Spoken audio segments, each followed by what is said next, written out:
ఊరుకోవచ్చులే మనం ఇంటికి పోయినాక మాట్లాడదాం. ఇంటికి పోయినాక మాట్లాడదాం. నువ్వేం బాధపడకు.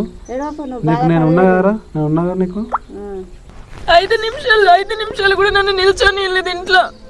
నేనేమన్నా అడిగినా చెప్పు, మిమ్మల్ని ఏమన్నా ఇది పెట్టి ఏమన్నా అడిగినా? పెళ్ళికి పెట్టింది కదా నేను పెద్దమ్మ, ఇది అది కావాలని అడిగినా? నేనేమన్నా అమ్మిట్లో చేస్తుందని నేను పండుగలకు కూడా వస్తలేను. రాఖీ పండుగ వస్తే నన్ను బయటకు పంపిస్తాను. ఎందుకు ఏడుస్తారా? నేను లేనా? ఎందుకమ్మా బాధపడుతున్నావు? మేము అందరం ఉన్నాం కదా అడగనికి. ఎందుకంత బాధపడడం? బాధపడకమ్మా, బాధపడకు. మొత్తం మీ అత్తదే తాగుతుంది. మీ అత్త చెప్పినట్టే ఇంటాను. మీ అత్త లెక్కనే నడుతుంది వారం. మరి పొల్ల వచ్చింది అని చెప్పేయలేదు, మాట్లాడలేదు. మీ భార్యతో కొంచెం చెప్పుకోవాలి కదా. నువ్వు నడిపిస్తున్నావు, మీ అత్త నడిపిస్తుందో. ఇట్లుంటే కష్టమే, ఆడోళ్ళ పెత్తనం ఉంటే కష్టమే. మరి ధనం అడిగినా ధాన్యం అడిగినా 10 రూపాయలు పెడతా పెట్టరు. మీ బుద్ధులు ఉంటే లేకపోతే లేదు. రాకపోతే పోతుంది చెల్లె వచ్చి అట్లా చేస్తుందా? నేను వచ్చినప్పుడు కూడా నేను ఏదనిలే, ఉప్పు అంటే ఉప్పు, కారం అంటే కారం, ఏది పెడతా తినేసిపోయినా. అలా అమ్మంటుంది పో, నేను పోతున్నా. వాళ్ళకే ఉన్నది అధికారం, మనకు లేదా?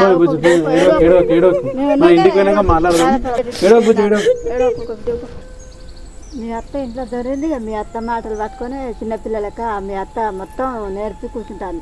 పొల్ల మంచిది కానీ మీ అత్త మొత్తం జలగొడుతుంది. మీ అత్త చేయబట్టే పొల్లాగం అవుతుంది, ఇటు పొలం రానియకుండా చేస్తుంది. మీ అత్త ఏందో ఏం కథ మరి అసలు ఏం అర్థమవుతలేదు. ఏం చెప్పమంటావు పెద్దమ్మ? ప్రతిదానికి మా అత్త అడ్డం వస్తుంది. మా భార్యను ఒక్క మాట అన్నా మా అడ్డం వస్తుంది.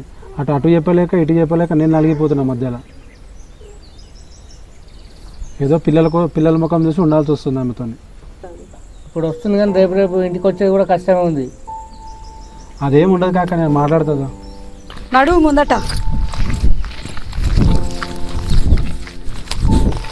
చెల్లె ఉన్నది ఒకటేనా? ఒక చెల్లె రాకుండా పోకుండా ఉంటే ఎట్లా పని అవుతుంది? మొత్తం మీ అత్త చేయబట్టి ఇదంతా ఆగమవుతారు. మీ అత్త ఒక్కటి దూరం ఉంటే మీరు అందరు మంచిగా కూడా ఉంటారు. సరిగా వాళ్ళు వస్తూనే ఉన్నారు కదా. నేను చెప్పినట్టు చెయ్యి. అన్న ఇంకా నువ్వేం అడగదు. అదేంది బుజ్జి? ఏమొద్దు పెద్దమ్మ, పండుగ పూటలు వెళ్ళొద్దు. పండుగ పూట ఏం కాదు, నేను అడుగుతా. ఆమె రాని నేను అడుగుతా. కాదు బుజ్జి, ఇప్పుడు ఇట్లా అంటే నేను లేనప్పుడు ఇట్లా అంటది, మళ్ళీ ఇంకోసారి జరుగుతా ఏమన్నది? ఇప్పుడు కాక వాళ్ళు ఏమంటారు, పెద్దమ్మ ఏమంటారు? నేను చెప్తాను ఏం అడగదు. అయింది అయిపోయింది. పండుగ పూటలు వెళ్ళొద్దు.